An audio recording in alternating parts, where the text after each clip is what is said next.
Next order of business is roll call members. Please indicate your presence when the machine is open. If all the members voted, tally the roll.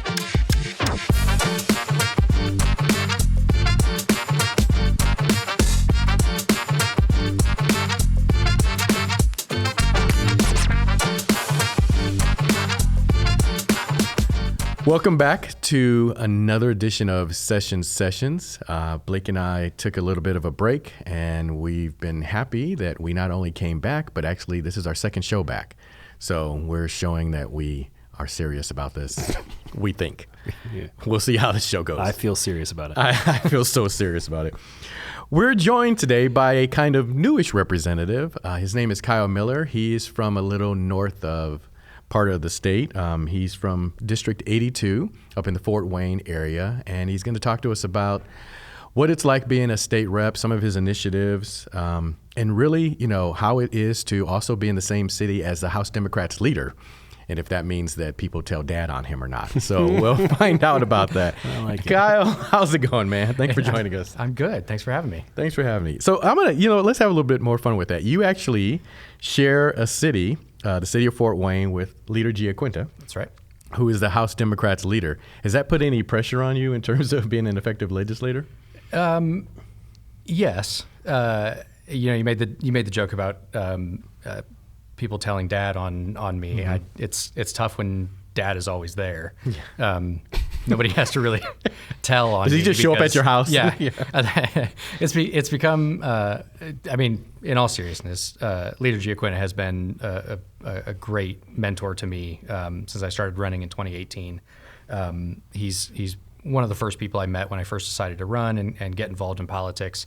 And so we have become like family. I mean, it's tough not to. We've spent a lot of time together. Mm-hmm. My kids call him Uncle Phil.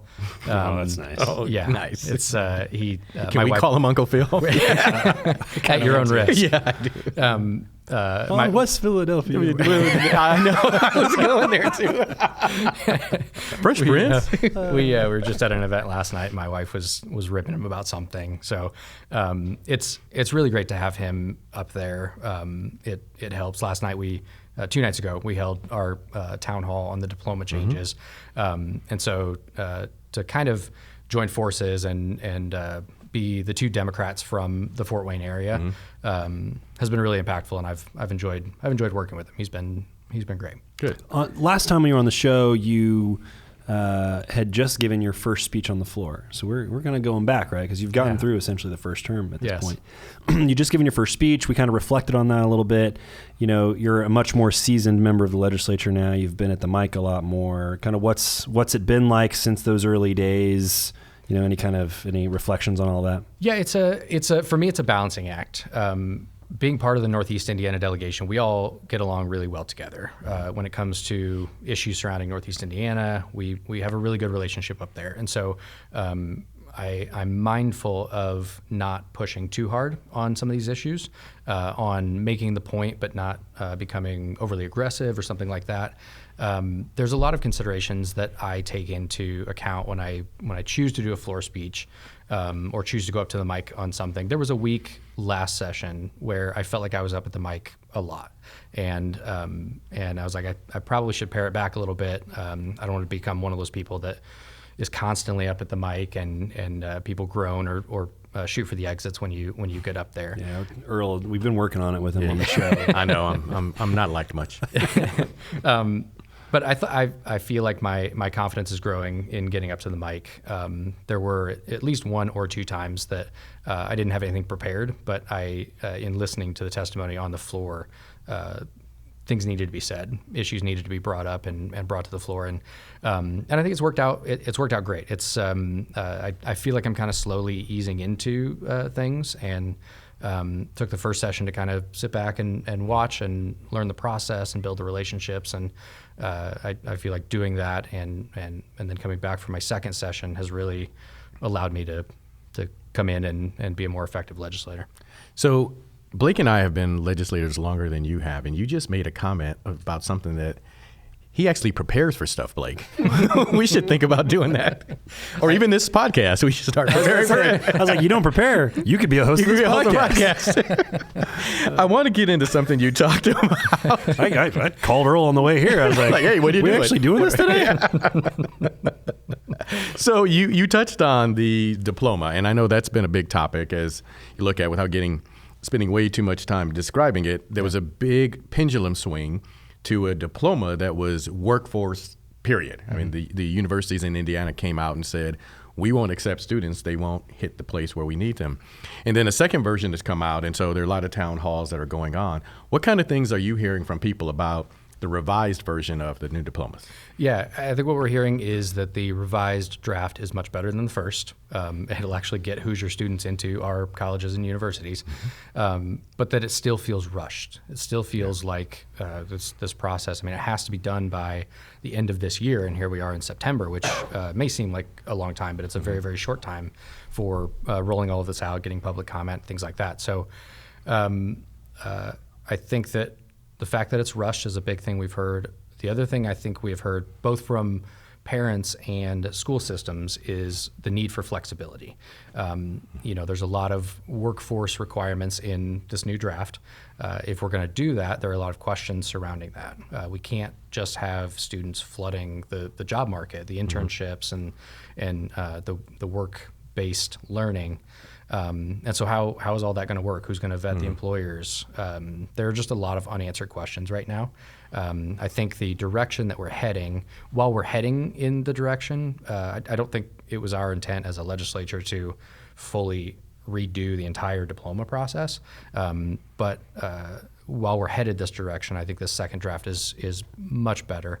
And we'll see once they announce the final draft or the official draft, and then take public comment on it, how it changes. Yeah, and depending on how these episodes come in, I guess if there is a final draft, we'll make sure we link to it in the show notes so you've got that. It's interesting to me because I think we had good, robust, thoughtful discussions about the role of kind of workforce preparedness and that, there should be pathways outside of just higher education for folks to go to. And that all seemed good, right? But this initial draft, at least, was like, it kind of it was an overcorrection, right? To be almost just about the workforce, and it almost felt like we were devaluing higher education as a pathway for our students. And I agree, right? We should have pathways for everybody, all kinds of different outcomes, but there's still great value in going to college, and $1 million more in your lifetime in earnings. So many of 65% of the available jobs, now that we're coming into 2025, are going to require some sort of higher education. So finding a way to thread that needle, I think, is important. And I agree that the next draft was better, and hopefully this final draft will solve a lot of the issues. There are still concerns about that too. And looking at the requirements for the three paths, you have enlistment, employment, and enrollment for whatever path that student wants to take. The enlistment portion is less academic focused. You don't need anything higher than Algebra 1. You don't need anything higher than Biology 1. And so it feels like unless you're on the enrollment path, we're telling Hoosier students you really don't need this knowledge. And I feel like that's a bad message for us to send Hoosier students. Well, and I know there's some other concerns out there. If you live in a rural area, your options are limited. I mean, you're going to work at your neighbor's farm. I mean, there's not a lot there. And then I know I've heard people talk about some of the safety issues in terms of, are there background checks, in terms of transportation, liability. So there's even those type of issues that I don't think they really did much with this version, and hopefully we'll put some time into eventually. Right. Yeah, so we'll see how it goes. So you mentioned that you're kind of a newish state legislator. Why did you decide to get into this?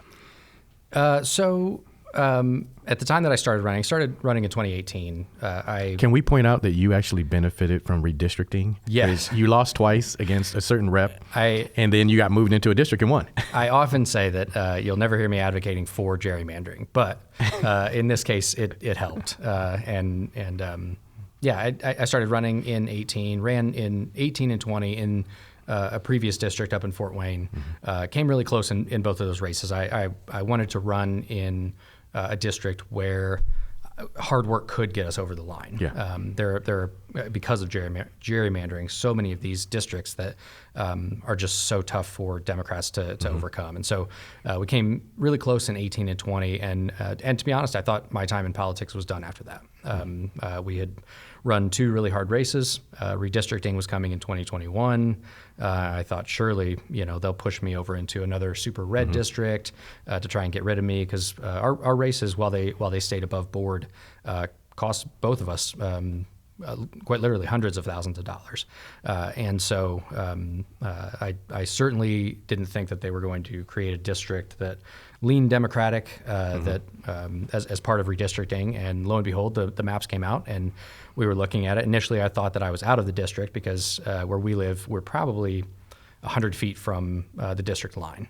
So we are just barely inside. And so initially, without the precinct level stuff, I thought we were out. And then, I decided to run a third time. I was nervous to approach my wife about it, and she was like, I knew this was coming. I knew your time wasn't done. And so ran a 3-way primary, got through that, and eventually got elected. And the representative that I ran against, Martin Carbaugh, could not have been kinder to me in my first session. I mean, it's a testament to so many times people think we're always at each other's throats. It's a really contentious environment.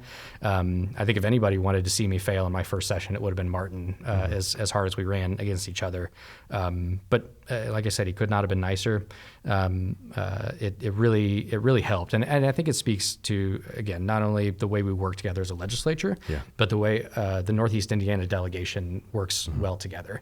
I speak egotistically, I guess, for a second here. I think that one of the reasons that we did kind of get a blue-leaning district in that area, which allowed me to run, was that I was kind of a known commodity. They knew that they could work with me. They knew that I wasn't going to be, super one way or the other. I was fairly moderate in our campaigns, and so I think that in the end it all worked out, and I'm thrilled to be here. I really am. As you got started, obviously you mentioned your first session was really about learning, right? Kind of absorbing everything you could.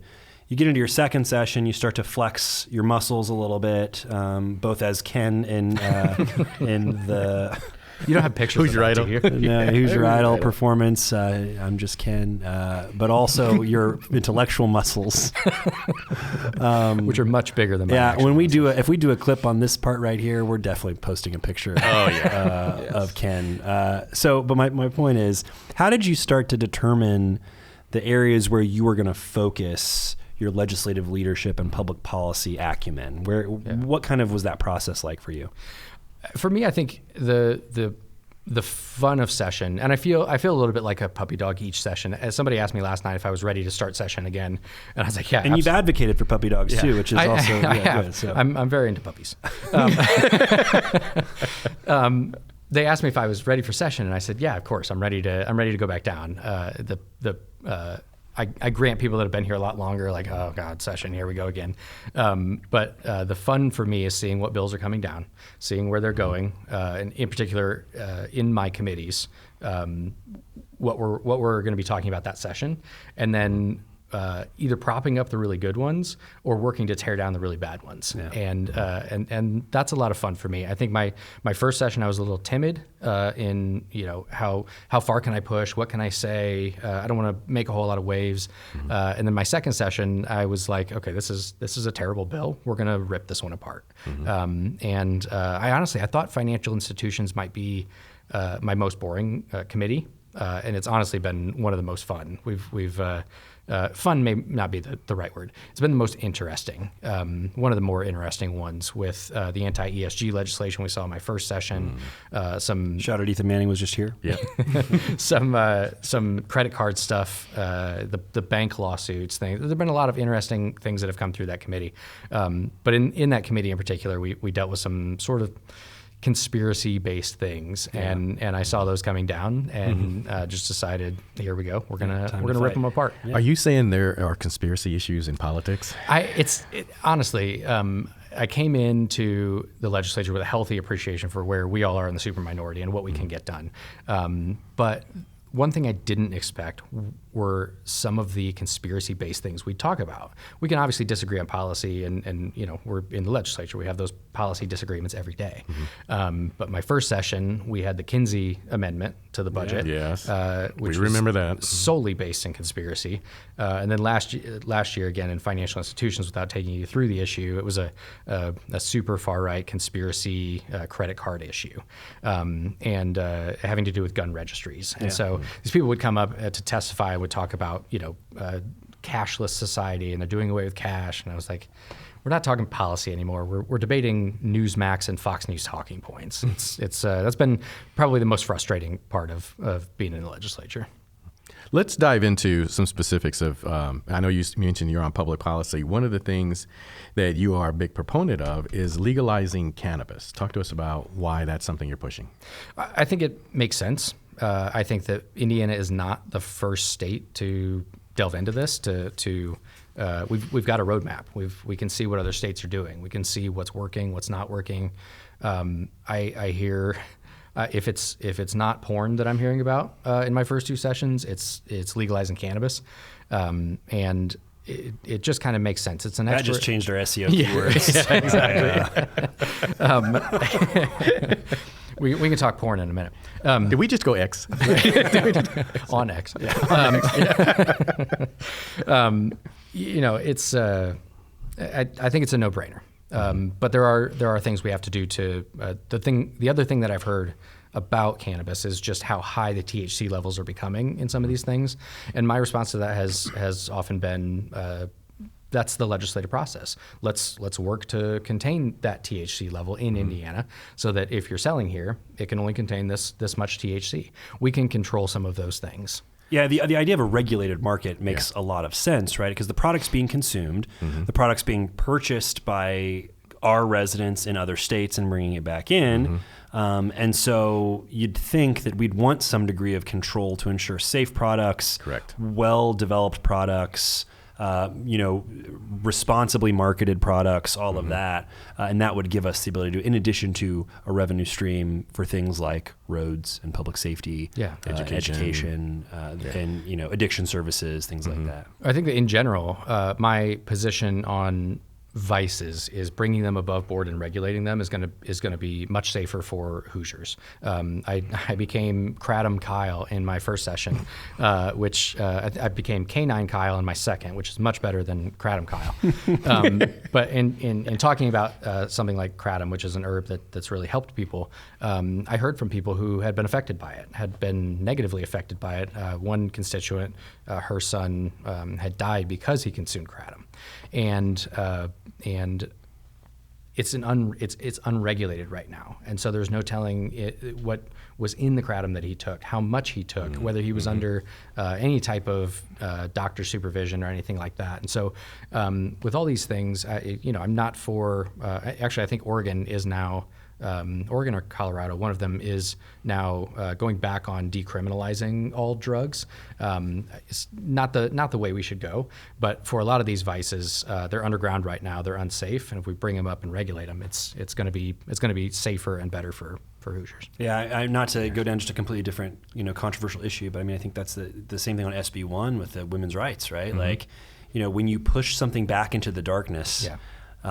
It is less safe. Yeah. And so the idea that a really restrictive, hyper-conservative, one of the most so in the country, abortion ban was going to somehow solve the problem for the far right, it's not true. It's actually just pushing that back into the darkness and making it where it's less safe and more women are going to die. And it's, so I agree with you. Like even these things that maybe we disagree with at some level, like isn't it better to have the light shined on them and be regulated in a way that can be useful? And this is one of those issues. Yeah, I mean, it's sad to lose someone because of legislation that changed and made things less safe, more dangerous, and especially when we know we can do something about it. And like you said, keep things above board so we can make sure that people are safe. I want to talk about one of the other things you focused on, which has to do with lowering the cost of prescription medication. Yeah. Talk to us about that and what you're getting back in terms of what you're hearing from the community.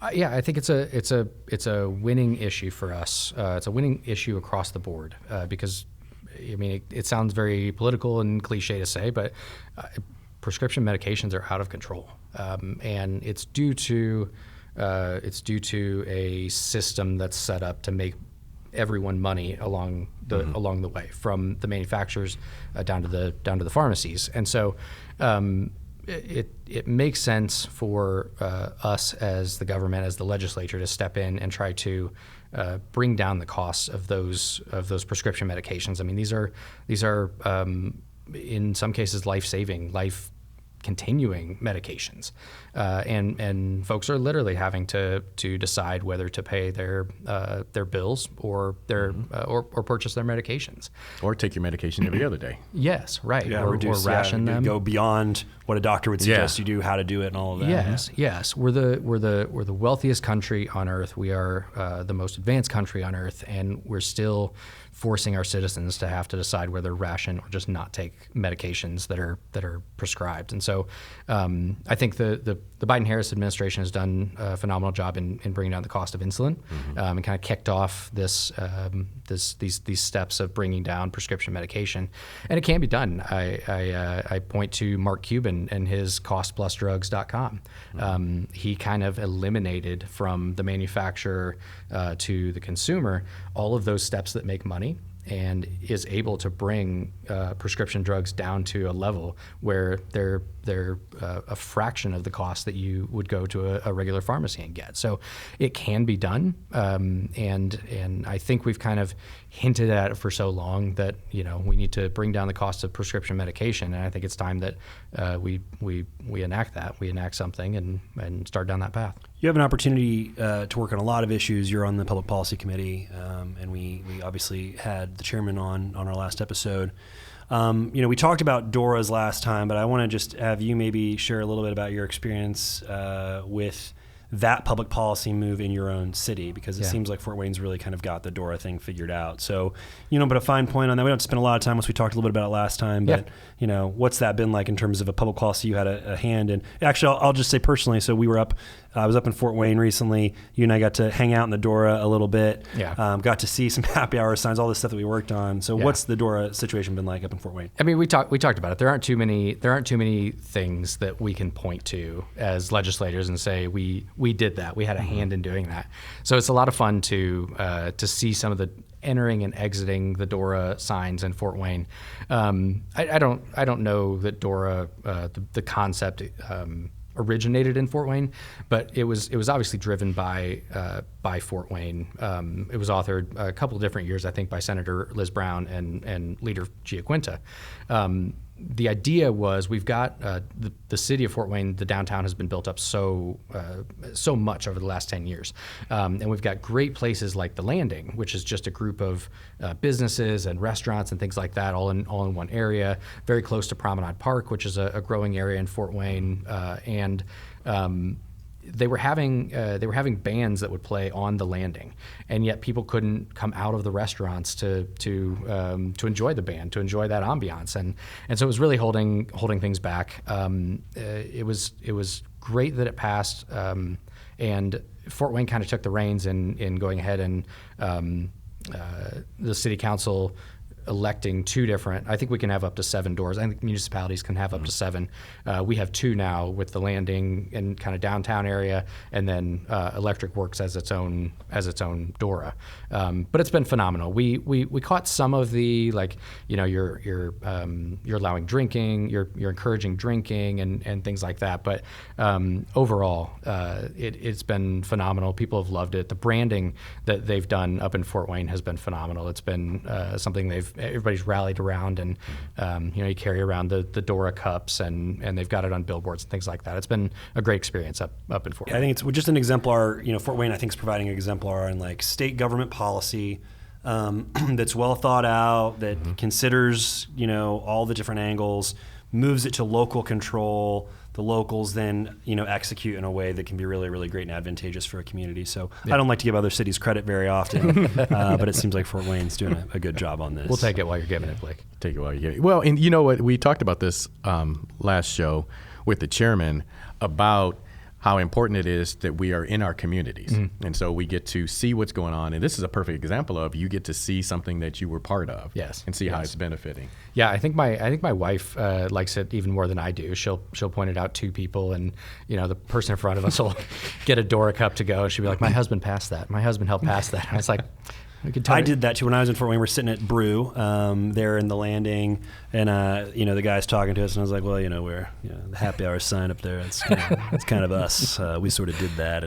And he handed us our food and walked away. Didn't want to talk anymore. But some of us like the limelight more than others, and some of us apparently weren't invited to that party. Next time.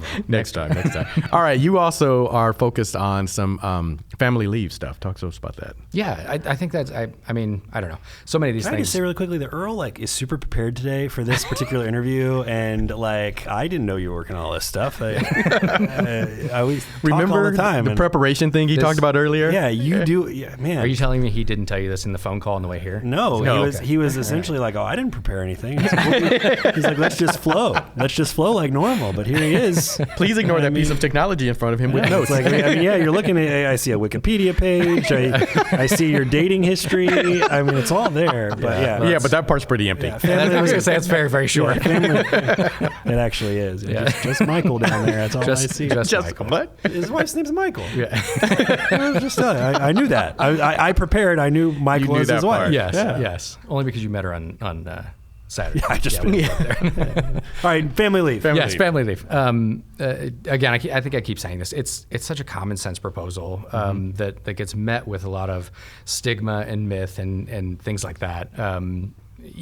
We can very much. So many people think about family and medical leave as something that would help young parents, new parents, but we have an aging population. We have the baby boomers are becoming older and older, and we have their children that are getting older as well that are going to need that time off to take care of their parents, of their aging parents, and so. We envision something that would operate a lot like the unemployment system operates today, something where perhaps both employer and employee pay into it, and when you need that time off, those wages, your employer would continue to pay those wages either at full wages or half wages, and then that money from the family leave agency would be given back to your employer, and your employer can choose whether to hire somebody else in your place for that temporary time, or just kind of pocket those funds and redistribute the work while you're gone. I think it's something that's immensely helpful. Could be immensely helpful, and something again that would kind of show that Indiana cares about families. We're always talking about families in the state. We've got obviously a very large pro-life contingent. This is pro-life. This is everything that comes after birth is taking care of our residents, and this is another way to do that. So let's get into that a little bit. So all three of us are Democrats. We had our first Republican on the show last time with Chairman Ethan Manning. You talked about how a lot of this stuff is common sense, but sometimes as Democrats, it's hard to get things done because we're in the super minority. Yes. How are you working with the other side of the aisle to move these things, which, I mean, you're making great points. They will benefit everyone. Yeah. How are you working with the other side to get the bills heard and to get them through the process? So I think that it comes in two different ways for me. One is taking my first two sessions to really build those relationships with the chairs, with everybody on the other side as well. There are very, very few members that I don't get along with or that I don't have a personal relationship with, and that definitely helps. I think the other thing is we need to couch some of these issues in an economic sense, in a way that if we're going to convince the chair to hear a bill, they need to go back and sell it to their caucus. They need to go back and sell it to their constituents, and the Republicans need to go back and sell it to their communities. And so we should be kind of speaking their language and putting these issues in that. Paid family and medical leave, for example. If a worker currently needs that time off, they just lose that pay. that impacts their ability to spend, that impacts their ability to pay their bills, that impacts their community. And I think so often we kind of get into talking points about the actual issue and not necessarily how this is going to affect people going forward, how it's not only going to affect that particular group or person, but the community as a whole. And so I think that I've worked to frame a lot of these issues that we're pushing in terms of like, this is an easy sell to your community. People are frustrated with this, and we may disagree about how to fund it, or we may disagree about some of the particulars, but this is an easy sell to your community. And I think going back to it, I think legalizing cannabis is one of those. It's an economic issue. It's a personal freedom issue, which is again the Republicans, the conservative base is all about personal freedom. Let's tap into that. Let's show this as a personal freedom issue. And it's a medical issue with what cannabis can do on the medical side as well. Yes. So there's a lot of benefit there. Yeah, that's absolutely. You're coming into 2025 session. Assuming we're all back for that. I'm unopposed, so if I'm not back, something's seriously wrong. Well, there's some other stories. Politics is a weird business. Assuming we're all back 2025, what do you kind of got your eye on coming into the next session? We were talking a little bit about this before. I've got kind of a smattering of things, and I feel like when I first got elected, Victoria Garcia Wilburn and I think had different experiences coming into the legislature. I think she was immediately sort of bombarded by groups and issues that wanted her to push a particular issue, and she found her niche and found her issues, and went full steam ahead and passed a bill in her first session. Yeah. She killed it. She absolutely killed it. And as I said, I think I kind of sat back and learned the process and didn't have as many people coming to me, about issues and things like that. So. Now I'm starting to get that. Now people are starting to recognize me as the representative and not just Leader Giaquinta's Uber driver. That as well. They're like, I know you from somewhere. You were driving the Leader. You got 5 stars. Yeah. He gave me 4 last time. It's a whole, I know why. I've ridden in the car with him. Blake enjoys my driving as long as he's asleep. Or passed out. Passed out. Give him some Dramamine. He'll be fine. So it's kind of a smattering of issues. That's a long answer to your question. I think one of the big things, most interesting things that we'll take a look at doing this session is earned wage access, which is the rise of these apps or systems where they either tap into your employer's time and attendance software, or they take your pay over the last 12 months, and you can get access to the money that you've earned before payday. It's kind of the folks that I've talked to don't charge any interest fees, anything like that, just a sort of a $4 or minimal amount every time you withdraw. And then you have access to your wages as you earn them. So I think that's a really interesting concept, and there's some fine tuning we have to do there to get some of those things through. But I think it's a lot of sort of I hesitate to call them little issues, but things like that are just not in any one vein, but just this is good for the community. This is what I'm hearing in my area. Well, and I think one of the things you're also pointing out that I don't know if everyone knows is people think session ends, we're do nothing, and then session begins. But we're already priming the pump for legislation that we're working on for 2025. Yeah. And having those conversations. We like to say we're a part-time legislature, but we're not. We may not be in session full time, but we are always working outside and always on call. I mean, it's I definitely the constituents don't stop reaching out. That's right. That's right. On March 15th or when we wrap up, right? Or this year it's I guess April because it'd be the long session, but you are always on call and you're always in your community, and whether you're at a coffee shop or out to dinner or at the grocery store, folks are still going to approach you and say, what are we doing about this or that, or this is the way that government's letting me down, and you try to find a way to help solve those problems. Yeah, and to be honest, I that's the aspect I really like about the work that we all do is those meetings, those dinners, those constituent contacts. I've also worked this year in particular to grow my own small business. I do bookkeeping, and so it's all of those things in the sort of off season. It's taking care of constituents and constituents' issues. It's getting ready for the next session. It's doing personal work. It's family work too. It's a lot, but it's a lot of fun too. Before we wrap this up, you've had 2 years in your belt. Is it what you thought it would be? I think I came in with very low expectations. I didn't know what to expect. That's because you met us first. Like if they can do it, well, I can do this in my sleep. I don't know that I would have worked as hard to get here if I didn't think it would be worthwhile.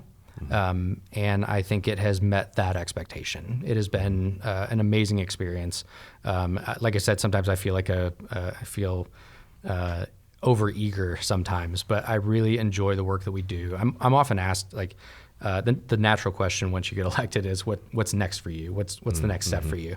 And as a Democrat in Indiana, some of those questions are kind of taken care of for us. Like there's, especially up in my area, the 3rd congressional district is very, very tough for Democrats. And so I'm really, really comfortable at the state level. I really enjoy the work we do, the policy debates we have. And so it's been amazing. I think somebody asked me yesterday how long I was going to be a representative, and for as long as the people of District 82 want me, and for as long as I can, because it's a fun gig. And that's a great answer. I mean, that is what it comes down to. Is if the voters keep putting me in office, I'll keep doing this. Yeah. So Kyle Miller has been our guest today. He was initially known as Kratom Kyle, and then it was Canine Kyle. Thank God I advocated for puppies my second. Exactly. And so depending on what you advocate for this year, maybe you'll become King Kyle, and we can see how that plays out. I like that a lot better. See, I was being nice to him. You see that? You see how I was being nice? Much better than some of the names that Blake had called me. Yeah. So, well, I was trying to make up for my co-host.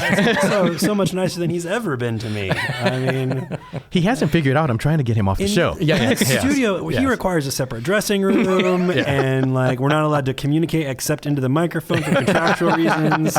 So it's like I'm violating the NDA as we speak. Your dressing room has a toilet and a sink in it. What else do you want? And nothing else. There's not even a chair. Well, except when someone else needs to use the bathroom. Blake, you done in Blake's there? dressing room is the bathroom. Thanks for was I not subtle about that? All right. Well, on that not so clean note, we're going to bring to close this edition. Let's flush this episode. Let's flush down. We're going to bring to close this exciting edition of Session. Thank you, Kyle Miller, for joining us. Appreciate all the great information and appreciate really all the work you're doing as a member of the legislature. So thank you. Looking forward to continue to work with you. Yeah. All right. We will see you next time. Thanks again for being with us on this edition of Sessions.